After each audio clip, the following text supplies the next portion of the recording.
Welcome back to another episode of Bigger Than Sports. I'm your co-host, Justin Mosley. And I'm the co-host, Harrison Davis.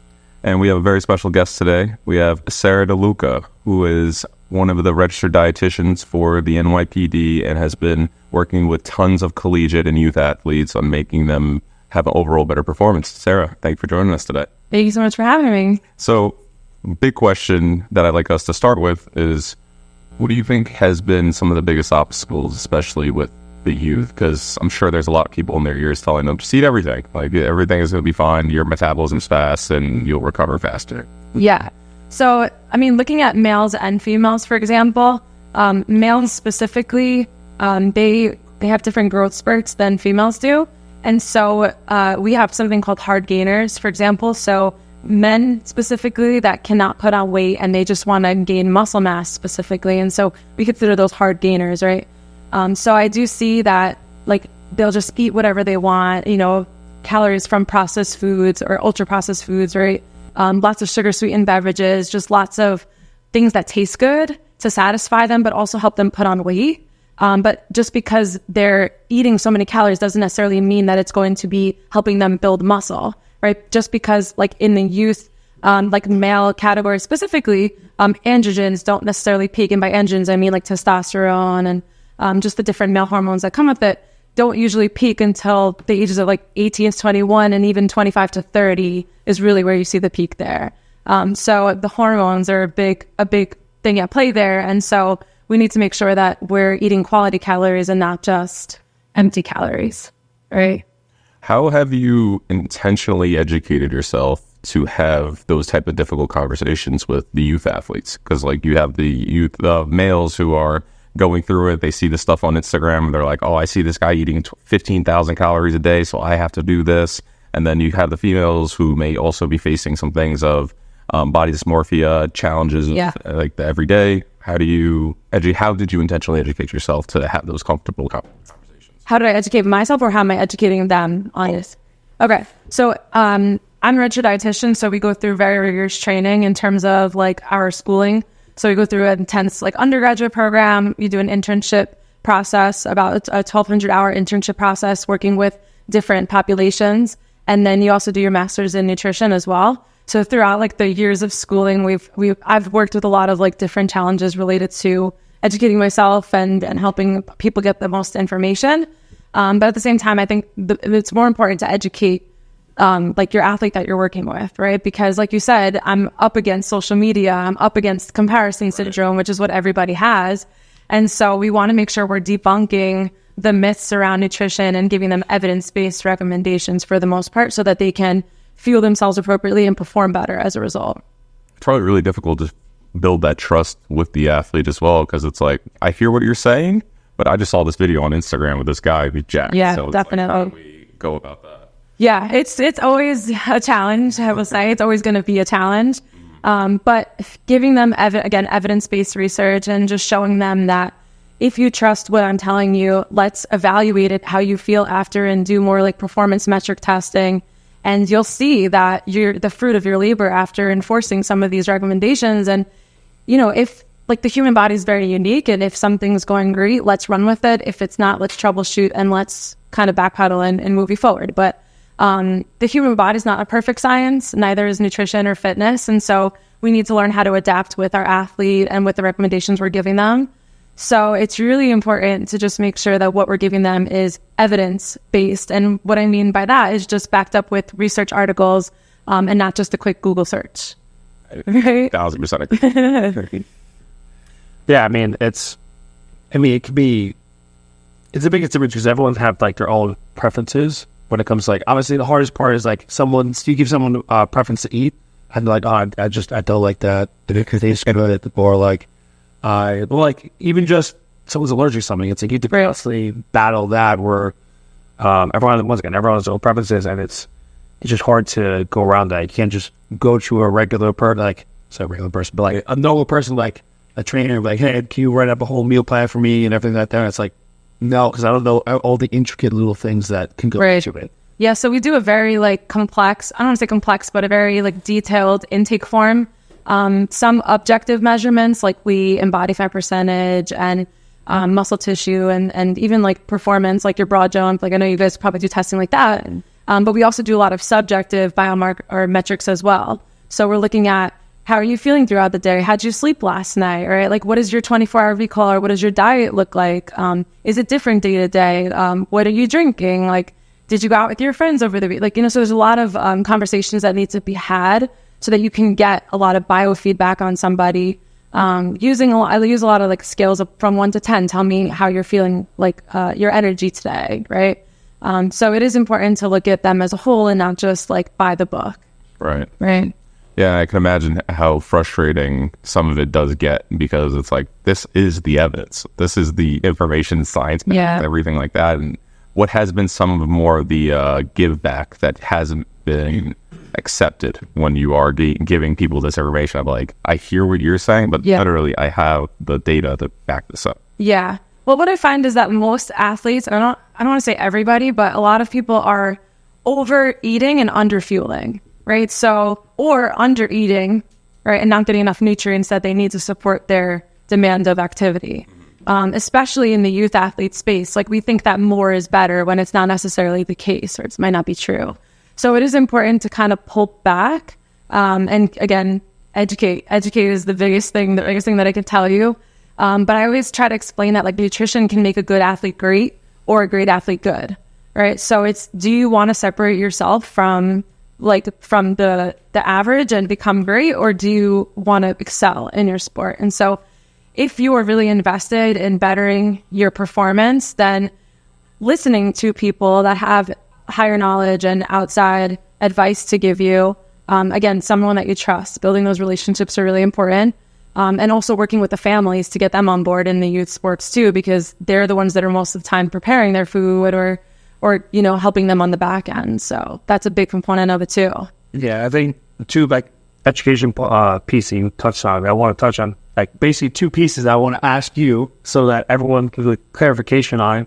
There's two main, the main supplement that people are always iffy on, especially some of the female or youth athletes, is creatine. Mm-hmm. Everyone has a million and one questions. Oh, it's gonna make me jacked. It's and water weight, all this other stuff. If you could just like elaborate on that, just so it's everyone has a better understanding. And then the second one is we were touching on yesterday because I really didn't dive into it as much, and also was glutamine too. So do you touch on like either one of those, so all people that listen to this can understand it too? Yeah. So creatine is actually one of the most evidence-based supplements that are out there on the market. If you look at any of the research, it is consistent with improving performance, but beyond performance, it also helps with cognitive health, which essentially is brain health, recovery after injury. It has so many benefits. And so the myths with creatine is that, yes, the water, you'll gain some water weight. So creatine essentially takes about 30 days for it to become saturated in your muscles. And so you may see a little bit of water retention during that process. It is true. Some people are non-responders to it, though, so they might not experience that. But after the 30 days, your muscles become saturated with creatine, and so you'll start to see the effects of performance and how they have on your health.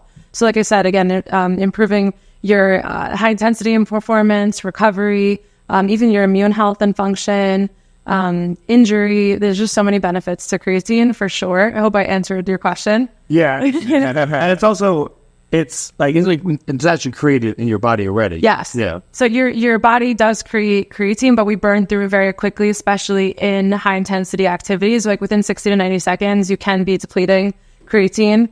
And so especially during the high intensity performance, you want to make sure that you are supplementing if you need it, just because you're depleting faster. Mm-hmm. So yes, we do create our own, a little bit in our muscles, our liver, etc. So we just need to replace because of the demands from sport. And it's completely safe too, right?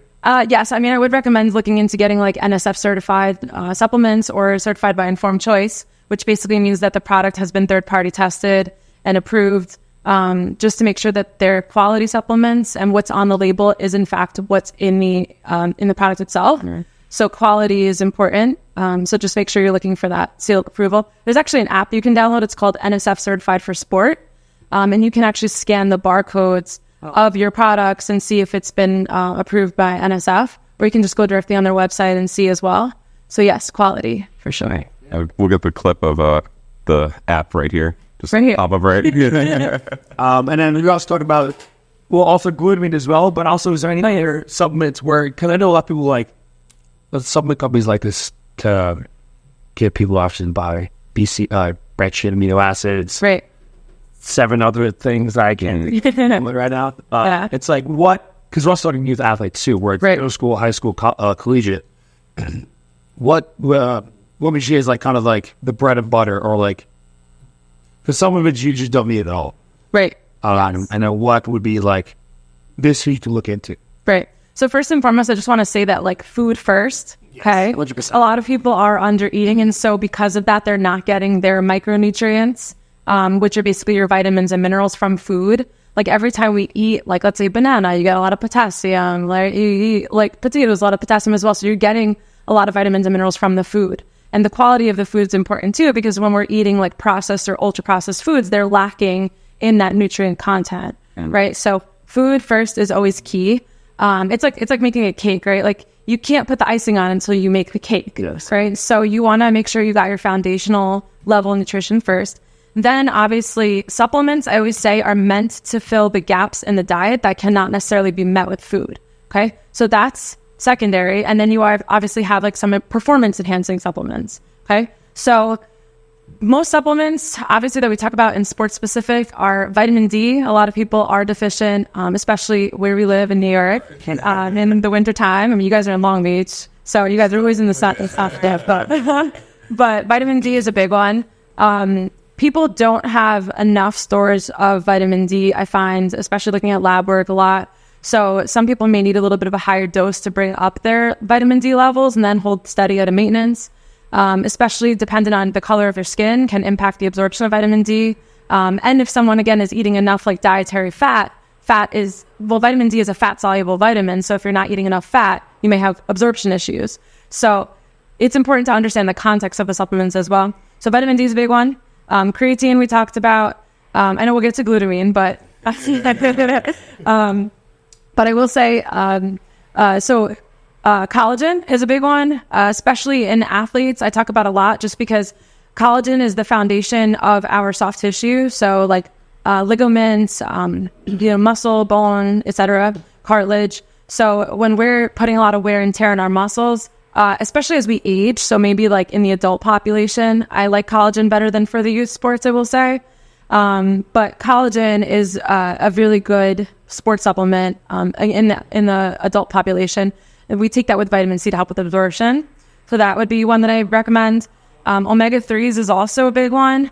Omega-3s are really great for having a lot of anti-inflammatory properties. Also really great for brain health and just how we're thinking in our neuromuscular system.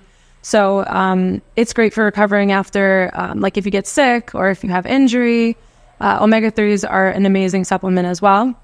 So those would be like my biggest recommendations. In the female athlete space, we always look at iron. Iron is huge, especially in endurance sports. So like track and field, long distance running, Ironman, for example. You will 90% of the time see iron deficiency linked to anemia in a lot of cases. And iron helps deliver oxygen to our working muscles, right, during exercise. So you may see fatigue. You may see like delayed onset muscle soreness a lot faster, hard to recover after a workout. So especially if you have a quick turnaround time to your next game, you might not be like recovering as fast. But iron can also lead to menstrual dysfunction in females, and you just feel terrible if you have low iron stores. So iron's always a big one that we're looking at in the female athlete space, but also in males too. So those are my biggest one. As for glutamine, you could cut me off. Good. You're welcome. I'm on the verge of 40. Don't by yourself. I'm taking some notes. I already pulled it. It's off. Okay. So glutamine is great. It is good for like gut health specifically is what we talk about. Glutamine helps kind of like coat the lining of your digestive tract. So it helps again lower inflammation as well, and recover after exercise and help speed up that recovery time too. But I do like it a lot for gut health issues, specifically in just, especially if someone's like constipated, glutamine can help with that a little bit too. But glutamine is a great, well-rounded sport, but I don't think it's necessary, especially if you eat animal-based protein sources, because you're getting a lot of the like amino acids from the food that you eat. But glutamine is a great supplement as well. One of the things also that I'm circling back to that you said about collagen, to either debunk this or to clarify it, you can only consume or like absorb it the like pills, different consumptions, like eating it or like taking different supplements don't actually do a job. Collagen, you said? Collagen. Not necessarily. You can take it in the powder form as well. The powder form is probably more bioavailable because you don't have to go through the whole digestive process to break down the capsule. It's absorbed a little bit faster. But you do get collagen from foods you eat as well. For example, like bone broth is really popular now, right? A lot of people are drinking that by itself. Yes. But again, it is good for gut health too. But yeah, like meats have collagen, right? So you're getting it from a lot of the food sources that we eat too. Another question that I have, to not kind of sidetrack from this, what made you decide, if there was one moment, why'd you get into this field? To become a registered dietitian? Yeah. So I grew up as an athlete as well. I played high school basketball, college basketball. And so that was a big part of my life. And so I always felt that I never got nutrition as an athlete. Like I was eating bacon, egg, and cheese sandwiches before every game. Looking back now, I probably would never do that. Don't do that. I'll do that. How's that with people? I can tell you don't do it. Like training, we're talking about like sodium, which is NaCl. You can't have sodium without having chloride also in it. And some potassium, which kind of opposes sodium. So you want to make sure they're getting sodium and electrolytes and fluids into their diet appropriately so that they're hydrated properly. And when you fix somebody's hydration, I promise you, they will thank you 1,000 times over, because they will gain that like competitive edge. Like Al Pacino, it's all about the inches. That's what's going to be the difference right there. Yeah. How difficult has it been to hold some of those conversations with grapplers, weightlifters, people who have to make weight, especially youth athletes? So like fight sports more specifically? Fight sports is again a whole nother talk. I had worked with a lot of fighters. Weight cutting protocols are very different, because in those sports, we actually have to dehydrate the body to make weight. Right. So like, especially towards the end, we're doing a water loading followed by water cutting. And so they're sitting in saunas, they're sitting in hot baths and steam baths to lose, I kid you not, 5, 6, 7, 8, it's up to 10 pounds, within 24 hours sometimes, or, in 48 hours just to make weight. And then they have to replace all those fluids within 24 hours and get their weight back up about 10 pounds before they can actually get to their fight weight. So it's a very different conversation with the fight sports. Also has more disordered eating and eating disorder talk around it as well, because of the weight cuts. But it's necessary in their sport, and they understand it. They know what it is going in. But there's a way you can do it like more scientifically, as opposed to just like cutting out all your water and cutting out all your sodium, which is very dangerous. You have to do it appropriately. Yeah. How often do you almost combat with other coaches when you have a coach telling their athlete one thing that's just not right? It's not true. This is going to do you more harm than good. How do you like kind of have that conversation with the athlete?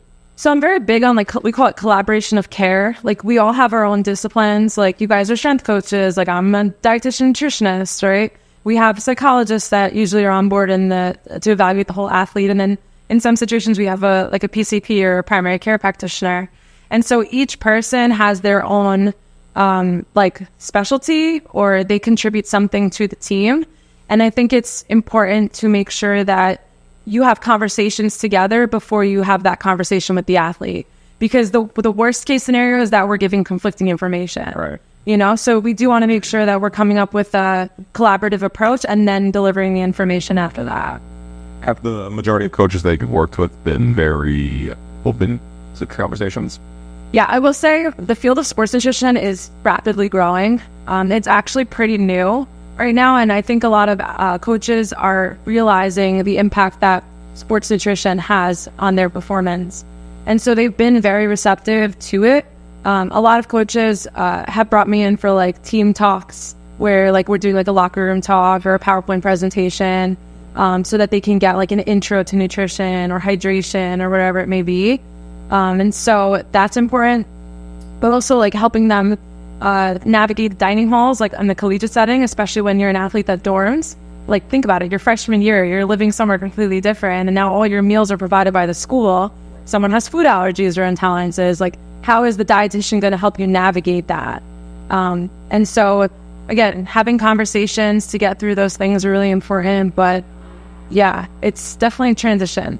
Well, yeah, the biggest thing to remember is when it comes like strength coaches or dietitians or sports psychologists, they're the trained professionals. Right. Like, there's a reason why they're the trained professionals, not just no offense to some coaches. A lot of them understand that that you need to go to the professionals, but like, your coach is just your coach. He's great at training you for your sport. Like, Yeah. when you want to get professional help, and that certain aspect, then you go to the trained professional. Yeah. And it's also like, don't get me wrong, like there's some really great coaches that understand it, but then there's also some other coaches that are very like more. And they don't really recognize the importance of recovery because they just want someone to keep running or keep playing basketball or whatever it might be. Keep doing suicides. Like that was at least me. I don't miss those days. Not at all. But the important part with the coaches is that like you all have the same goal, right? You want your athletes to be better. And so it's important that like if they're getting injured frequently and they're not recovering fast enough, like that's maybe where I step in and I'm like, well, let's look at their diet. Let's look at their recovery. How much time do they have off? Or like, are they supplementing appropriately? Or are they under fueling or have something called Red S, which is, are you guys familiar with Red S? No? Relative energy deficiency in sport. It used to be called the female athlete triage, I do know. which is very common in athletes. We can talk about that if you want. But that is something that we're looking for in terms of like clinical signs and symptoms that we can address the coach with and say, hey, this person needs a little bit of time to get this, so they can return to sport better. 100%, because it comes down to like a point where it's like their actual health is declined. Yes. It's not just their performance is declined. Remember, you're an athlete. Yes, you're a person first. Yes. You're a person, and then you're an athlete. If Yes. your actual health is declining, then you need to do something about it. Big Yeah. evaluation. Yeah. We're not machines. I mean, at least on like the professional level, they have like 24/7 access to these like coaches, recovery modalities, and like they get the care faster and they can recover faster. So their sport, like at least is different, a little bit different. Yeah, that's why Aaron Rodgers come back and almost played Literally. Yeah, exactly. What has felt like the most fulfilling thing from being an athlete to now providing this level of education to other athletes? Yeah, I think it's, again, helping them recognize the role that it has in their performance, like showing them that they're underfueled and these are the signs and symptoms that are associated with it, because it's all we can do in the beginning is educate, because a lot of people are in denial. Like, especially if someone has an eating disorder, they're in denial, right? They don't want to talk about it. They don't want to address it. They think what they're doing is normal, especially with social media playing a role in it. And so bringing them out of denial into a place where they're starting to think about it and start to actively seek help and take the recommendations and do things one by one. And some people may go full force and, take it and run with it. And other people may need their hand held a little bit and through every step of the way, more frequent sessions. And so being there, being the person for them to like kind of fall back on and be able to ask questions to. Even like shooting a quick text can help someone do better in between sessions, And I thinking like helping them understand that like where they're at now and getting them to accept it, because without accepting it, we can't change it. And then creating a path with them, for them, but then also doing it together. And then at the end, them like winning the game and celebrating with them, right? Sure. And showing them that this has all been because of the work that you've done on the back end. And like, again, with championship athletes, like no one sees the work that they put in, they just see the final product. Right. But like when like we're all in the space, we know what it takes to get there, and it's a lot of hard work, resilience, and I think that whole process is just like a really great experience to go through with somebody. Yeah, I mean, we've been going for a while. I mean, I have still tons more questions. I got time. And I can talk about this stuff. Well, no, I'm saying we would really quite want to get back you back on here again. Cool. Just because I also want people that are like watching this or anything that to ask questions too, that they have like dying questions. So I mean, I taken notes myself. So, All right. yeah, I think it's. You guys don't talk about shift workers at all, or like the law enforcement side, or are we good? Hell yeah. What time are we at? We're in there 6:30. So we got like 10 minutes before our next session. Okay. That's you. I do. Okay. The question that I would have for you for the law enforcement side of things is, how do you make it relative to them when they're in these overnight shifts? So what is different to them than it is to another collegiate athlete, to a youth athlete, all the above? So I talk a lot about circadian rhythm in this space a lot. You guys want to circadian rhythm? So basically, your body has an internal biological clock, right? And it's regulated by daylight hours, as well as nighttime hours, as well as the times we eat and the times we fast. So when we're working during hours where our body wants to be sleeping, our circadian rhythm is kind of like not in alignment, right? And so having that conversation about the circadian rhythm and how your biological clock is supposed to work, and then showing them like, okay, this is your shift. You might not be able to adjust that. So how can we work with it as opposed to against it? And that's where like I talk about consistent meal times, which is really important. Like if you're a midnight guy, like eating at the same hours every single day, even on your days off, is important if possible. It's not always easier said than done, but that would be an ideal situation, right? And then also trying to stick to a consistent sleep and wake cycle as well.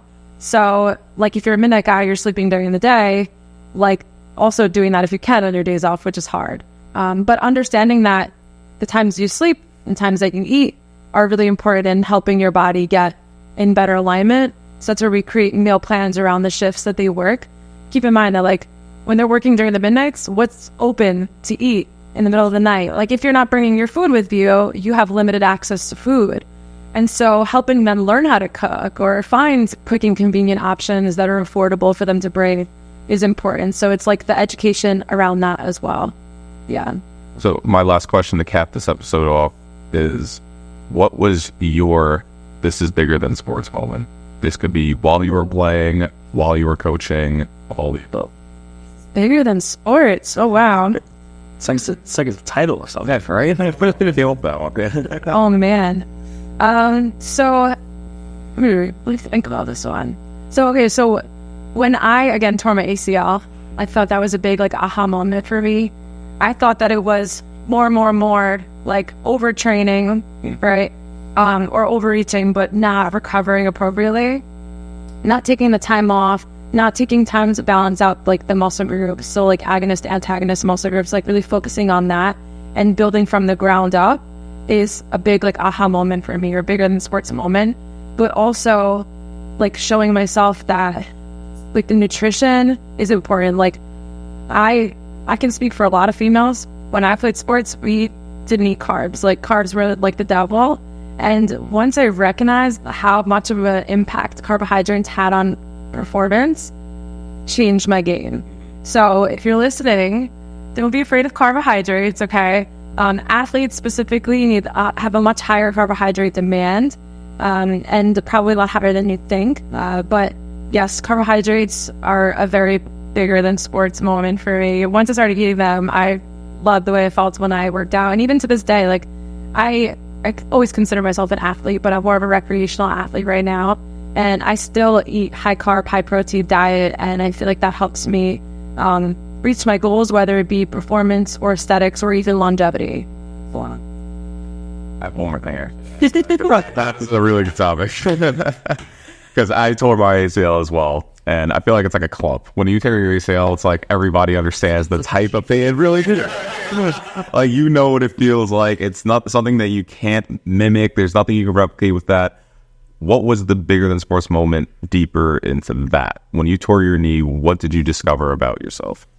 That I needed to take a break. Like that I had to actually sit with my thoughts and not like escape them, to be honest. Like when you have like, and when you're faced with adversity and challenge, sometimes that can cripple people and people will give up, right? But I feel like that helped me really think about what I wanted next. Like, did I want to return to sport? Did I want to switch paths and do something different. And so I think that was really important, which was just taking the time to sit with my thoughts and regroup, but also not letting using the failure as feedback, even though I don't want to call it a failure, but using it as an experience to help make me better. And I feel like it was a good learning experience, like in a lot of different aspects of life, not just sports.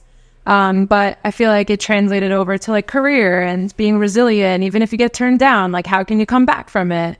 And so it's been a really good, like, I don't want to say like that the injury like helped shaped my life, but I feel like it did contribute a lot to it. Yeah. And that's something, again, like somebody who's gotten hurt has had the setback. It's almost like a redefining yourself. It's a new identity, and you have this opportunity to sit with your thought and you're like, wow, this is a loud voice that just won't shut up. And you have to figure out to become best friends with it almost. Yeah. And then you realize more about who you are, more about the athlete that you want to be, and then the plan moving forward, because again, you just had you're relearning how to walk, you're relearning how to run, jump, stop, go, everything. And we underappreciate that. I feel like when we're like healthy and we're active, we don't realize how much our body does for us. But once we need to come back and again recover from an injury, like we may feel more anxious or more stressed or more depressed, and we may turn to other things to cope. For example, like maybe overeating or binge eating, like food might be one of your choices, right? But using a healthy outlet can really help with it, for sure. Yeah, I think injuries reveal two things. Who are you? And then what are you made of? Because if you got to figure out exactly who you are, if it's still something you want to do, like sports, you got to hunker down and get after it. Like, you can't just be like, oh, what was me? It's like, welcome back and be who you think you are. All right. You gotta do the work. Or even better. Yeah. Yeah. Injuries are definitely a good learning lesson, a life lesson that I feel like a majority of athletes go through it in some way, shape, or form. And that's why we are more resilient. Right? Right. I agree. We're a different breed. Exactly. It's bigger than sports. Sarah, thank you so much. And actually, that's exactly where we'll leave it off. Sarah, thank you so much for joining us today. And we really do look forward to you coming back on the episode so we can talk more about these conversations. We're going to go to our athletes and ask them if they have any questions. Give this podcast a listen so they can be much more educated for the next time you come on. So thank you. Thank you so much for having me again.